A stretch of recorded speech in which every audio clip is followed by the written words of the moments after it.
Today we are looking at duplicate execution in a stateful concurrent system. The problem is not that a worker runs once and fails. The problem is that the same operation can run again and quietly violate the invariant. Start with the chain. At least once delivery creates pressure.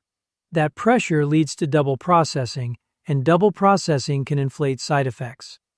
Once you name the invariant, the design response becomes a question of evidence and control. So the first mistake is assuming the Q guarantee is the property we actually care about? Exactly. Delivery guarantees are not the same thing as correctness guarantees. Here the pressure becomes concrete. Worker A receives the event, does the work, and then the acknowledgement is lost. The Q redelivers the same event to worker B, and the side effect happens twice. Why would the second worker be allowed to repeat the same work? Because the Q cannot know the first worker finished unless the acknowledgement is recorded. That is why the consumer has to survive duplicate delivery.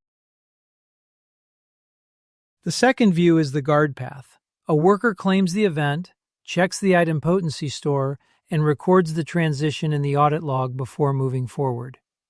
Is that enough to make retries harmless? Only if the claim, the record, and the side effect are ordered carefully. The point is to make repeat delivery observable instead of destructive. This is the failure in concrete terms. Worker A ships order 42, crashes before the acknowledgement, and worker B ships order 42 again. The happy path still looked fine, which is why the baseline creates false confidence. How would I prove the duplicate happened, instead of just suspecting it? Use delivery IDs, operation IDs, crash logs, redelivery logs, and a trace that ties both shipments to the same event.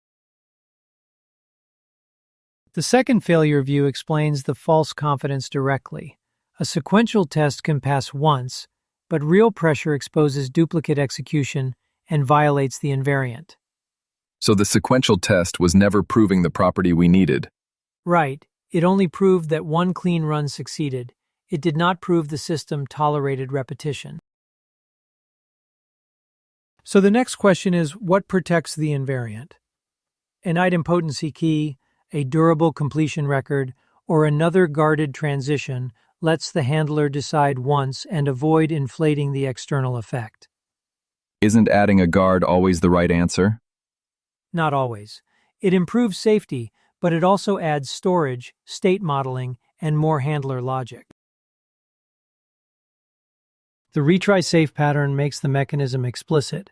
Claim once, reject repeated claims, perform the side effect, and record completion durably before the retry can re-enter. What if the worker succeeds but the acknowledgement is lost? Then the retry path still has to be safe. The fix protects the invariant, but it does not erase the operational trade-offs. At this point, the trade-off table becomes the design argument. A simple baseline is easy to explain but hides timing pressure. A guarded transition protects the invariant directly. Explicit coordination makes ordering visible. And an idempotent design is often the best fit for queues and async workers. What evidence would be strong enough for the integrity packet? Show the failing scenario, the corrected run, structured logs with IDs, and a short defense of the remaining risk. That is how the design becomes reviewable.